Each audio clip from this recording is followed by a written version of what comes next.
Now, when I first learned this, it absolutely blew my mind. It's called a demonic stronghold, and it's a mindset, a belief system, or a way of thinking that is in direct opposition to God's truth, and it keeps a person in spiritual bondage. It's usually built over time through lies, deception, trauma, sin, or repeated negative patterns.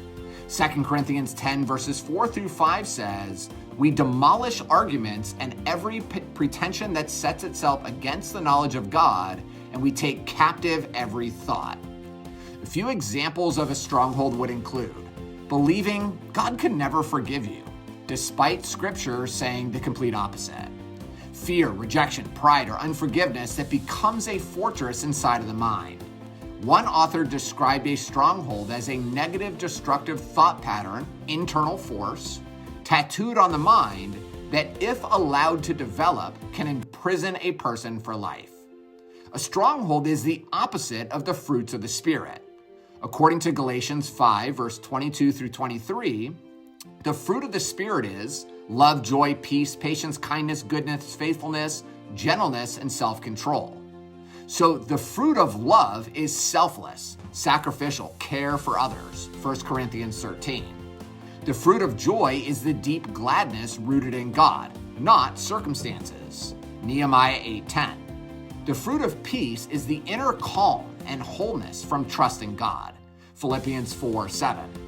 The fruit of patience is the ability to endure hardship and wait without complaining. The fruit of kindness is compassion and generosity towards others. The fruit of goodness is moral integrity and the desire to do what is right. The fruit of faithfulness is the loyalty, trustworthiness, and steadfastness in commitment to God and others. The fruit of gentleness is the humility and consideration in dealing with others. The fruit of self-control is mastery over desires and impulse, living under God's guidance. So if a stronghold is the opposite of the fruits of the Spirit, instead of love, you feel hatred, bitterness, and unforgiveness. Instead of joy, you would feel depression and despair. Instead of peace, you would feel anxiety, fear, and turmoil. Instead of patience, you would feel anger, frustration, and intolerance.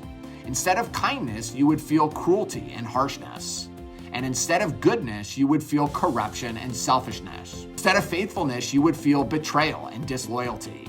And instead of gentleness, you would feel aggression and pride. Instead of self-control, you would feel addiction, rage, and impulse.